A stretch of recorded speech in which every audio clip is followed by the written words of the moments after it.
Las novelas históricas o los libros históricos usualmente no eran de mi agrado. Hace un par de años, una persona me insistió mucho en que leyera un libro.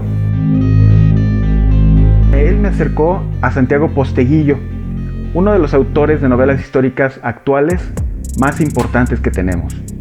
¿Cuál fue la novela que me insistió y por qué? Quédense en este video y vamos a platicar un poco sobre esta novela. Africanus.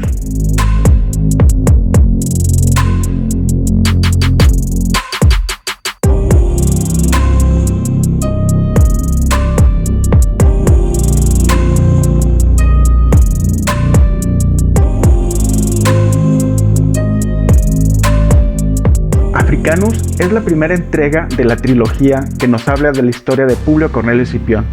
¿Quién fue Publio Cornelio Escipión? Mejor conocido como Africanus. Es uno de los generales romanos más importantes de su historia y que dio forma o que ayudó a construir lo que después fuera el imperio, el gran imperio romano que dominó prácticamente todo el mundo conocido.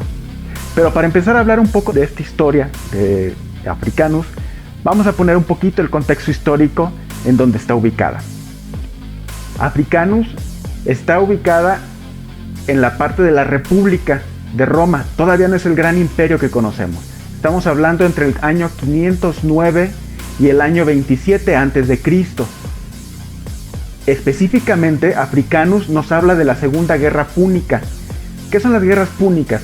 Fue la parte donde los africanos decidieron invadir lo que hoy es España, pasar a Francia, lo que hoy es Francia, y de ahí descender para poder conquistar Roma. Estamos hablando ya concretamente de combates que se dieron entre el año 218 y el año 201 a.C. ¿Cuál fue la parte importante o dónde empieza la trama de Africanus? El primer punto que tenemos que tomar en cuenta que Africanus nos va a narrar la historia de Publio Cornelio Escipión desde que es niño. La primera entrega, que es esta, nos habla sobre su infancia, de cómo fue formado en la parte literaria y cultural de análisis por su padre y la parte ruda de combate y de entrenamiento militar por su tío. Pero tenemos también el arropamiento y todo el cariño familiar por parte de su mamá.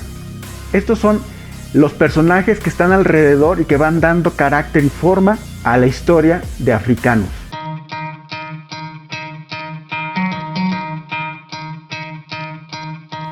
¿De qué trata esta primera parte, este primer libro?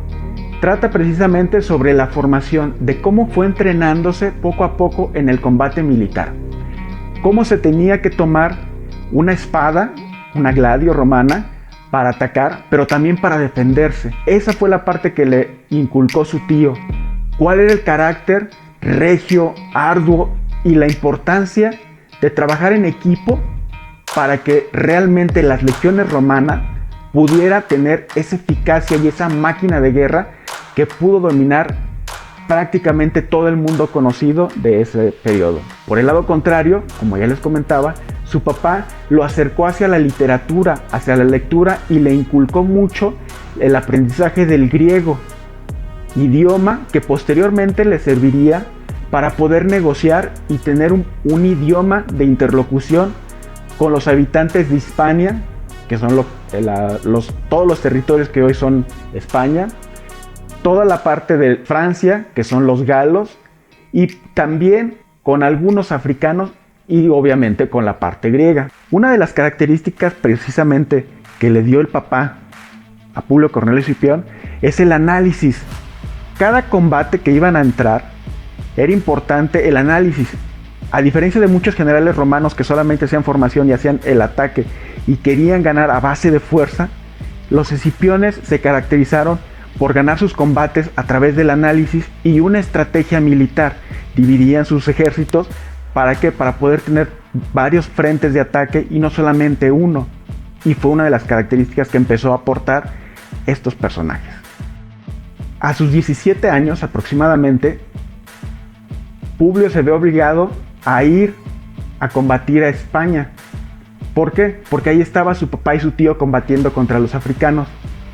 Y en estos episodios tenemos una de las batallas más duras, que es la batalla de Cannae, que es la derrota más grande que sufre el Imperio Romano a manos de los africanos. Aquí básicamente le dio permiso o le dio la potestad a Aníbal de invadir y llegar a Italia. Y esto significó para Roma una de sus grandes derrotas. De estas grandes derrotas, 2 de sus legiones fueron desterradas y fueron nombradas legiones malditas. Que esto es el tema del siguiente libro. Pero es importante tenerlas en cuenta, estas legiones malditas que fueron enviadas a Sicilia. Y a todo esto, ¿quién fue Aníbal? Aníbal es el hijo de Amílcar Barca, general que fue enviado a Hispania para dominar y conquistar a Roma.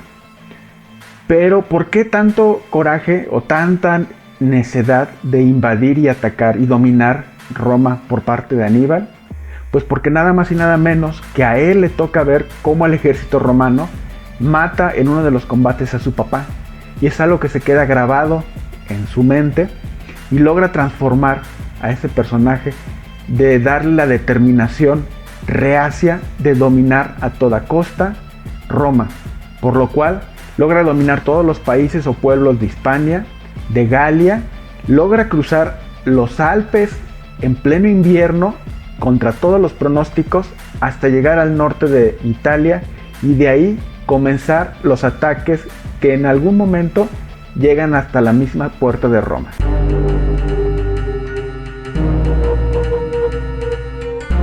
Pero también tenemos que considerar o no perder de vista algo muy importante dentro de la vida de Roma. Era el Senado, era en donde realmente se tomaban las decisiones de qué se hacía dentro y fuera de Roma y qué hacían o qué no podían hacer las legiones.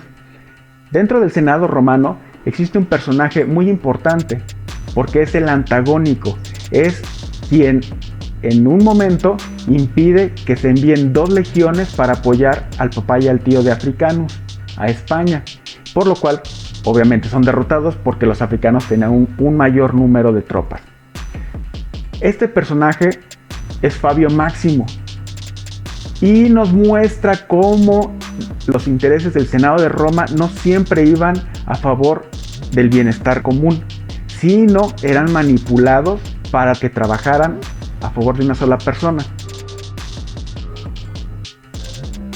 Suena conocido, ¿no? Es algo que hoy en día seguimos viendo tristemente en muchas de las políticas que tenemos en todo el mundo. ¿Cuáles son los aspectos importantes a resaltar dentro de esta novela? Número 1 es su rigor histórico. Santiago Posteguillo hace una investigación y una documentación exhaustiva sobre lo que nos va a hablar y nos habla con conocimiento de causa sobre cada uno de los hechos, los acontecimientos que plasma en su novela. Segundo aspecto muy importante, nos muestra las costumbres, las religiones, las tradiciones y todo lo que envolvía la vida de Roma, dentro y fuera de su territorio. Aquí estamos hablando las costumbres como la parte religiosa, los sacrificios que se hacían buscando un favor para las tropas o para la vida familiar, pero también nos muestra algo muy importante. Hay un personaje que se llama Plauto, que posteriormente se transforma en uno de los más grandes literatos de Roma, pero vemos cómo Plauto, a través de la necesidad y del hambre, tiene que mezclarse en las legiones, tiene que adentrarse y enlistarse, y vive en carne propia la vida de las caminatas, de los entrenamientos, del comer poco, la bebida incluso es un aspecto importante, y de cómo eran las batallas de cada uno de los combates que tenían. Batallas que se ganaban o se perdían. Él estuvo también en una de las grandes derrotas, en la de Canae, y por lo cual deserta del ejército romano y regresa para tratar de buscar nueva suerte en Roma y volver a transformar su vida y tener una oportunidad para salir adelante. Como ya les decía, la vida política también es un aspecto importante que viene dentro de la narrativa de Africanus. Todo el Senado, toda la trama, toda la intriga para la toma de decisiones a favor o en contra, en un supuesto bien de Roma, es lo que nos plasma y nos muestra Santiago Posteguillo.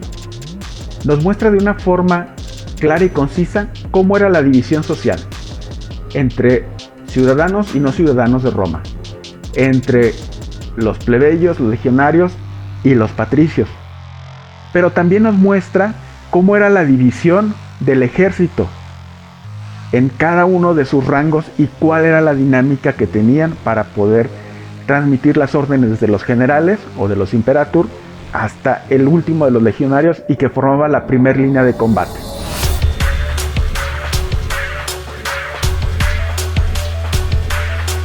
Hay 3 puntos que yo considero importantes por los cuales se debe de leer este libro. Número 1, tiene una narrativa ágil y es constante, nos va llevando de una escena a otra de una forma rítmica. No es un libro que se haga pesado, pues a sus más de 300 páginas. Sí, puede ser un libro que luce muy grueso y muy pesado, pero tiene un tamaño de letra muy bueno, acorde a cualquier tipo de vista.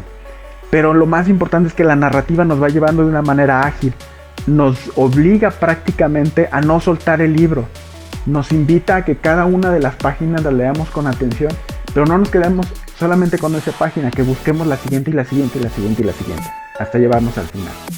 Otro punto que tiene es la descripción, como ya lo había dicho. La descripción que nos hace de cada uno de los acontecimientos es muy buena, sin llegar a ser tan exhaustiva que nos canse, y logra por lo tal un ritmo, como ya lo mencionaba, que nos va dando agilidad en la lectura. Y por último, el más importante dentro de las novelas históricas es su rigor histórico, como ya lo había mencionado. Tiene un gran apego a los acontecimientos históricos que no los vamos a encontrar en otros libros. Pese a que tenemos toda la historia novelada, la historia de amor, todos los acontecimientos que nos va dando en cada uno de los capítulos se apegan como si estuviéramos leyendo un libro de historia.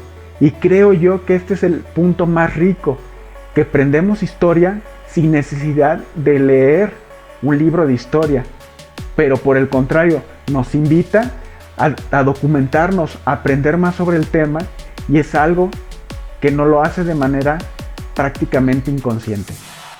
Y es aquí precisamente en donde radica el que aquella persona, ese gran ser humano que me invitó a leer de manera insistente este libro, para mí tiene una gran importancia. Profesor Héctor Delgado, donde quiera que usted esté, le mando un muy fuerte abrazo y mi sincero agradecimiento por invitar a conocer un gran escritor. No se olviden de seguir los próximos videos que tenemos preparados. Por ahí vamos a hablar un poco de minería, vamos a hablar de una bebida que no es propiamente cerveza, pero tiene orígenes mitológicos. Vamos a hablar de vikingos, vamos a hablar de suspenso y por supuesto vamos a seguir hablando de libros.